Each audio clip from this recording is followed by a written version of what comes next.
Dear church leader, leadership is sacrifice. I'll start my 9th letter to you this way. My man of God, Victor Damlari, holds a camp meeting 3 times every year. It's called the Gilgal Camp Retreat. And some years back, I learned a major lesson. God just opened my eyes to see something.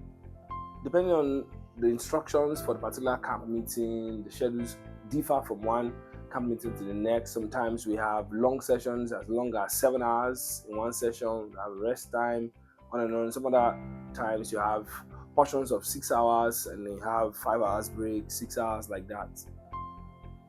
So there was this time I was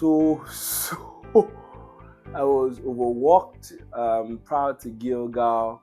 And when it got to Gilgal, the break time, I had to maximize it, just trying to rest so my body could at least recoup a bit for the next session. And then I came to the session, I was like, it's quite demanding.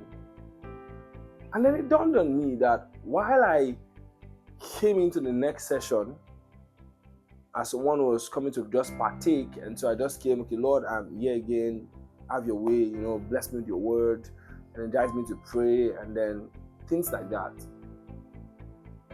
Somebody did not have the privilege of resting as much as I did during the break time.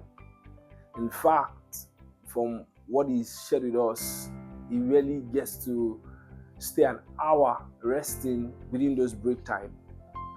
And he has to come up in the next session, teach for, sometimes he's standing for about 3 hours plus, if not more than in some sessions. And it dawned on me,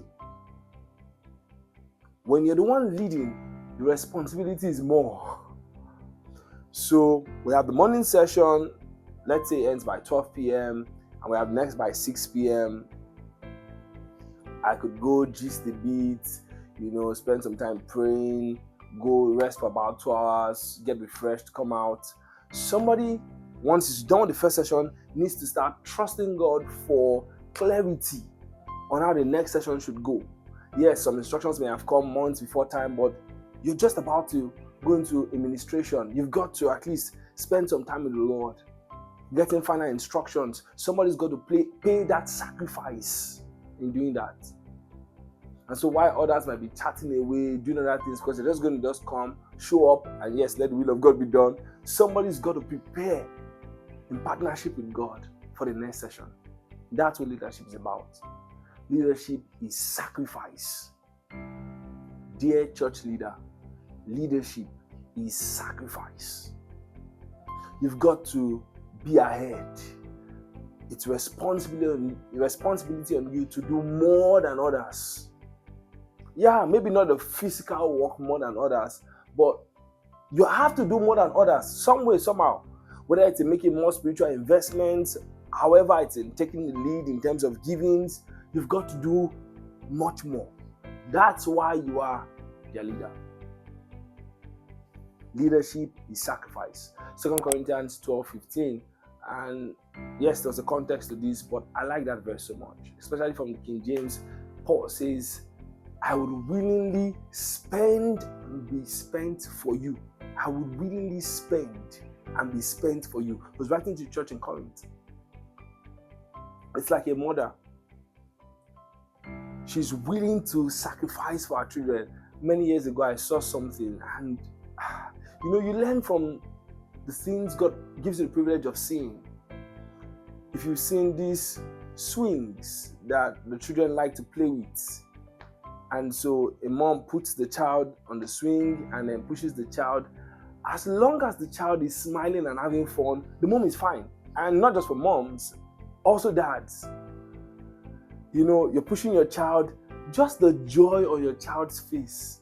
It's not so enjoyable for you. You're not the one enjoying the swing, but the fact that you are part of somebody's joy, that's something. That's fulfilling for you.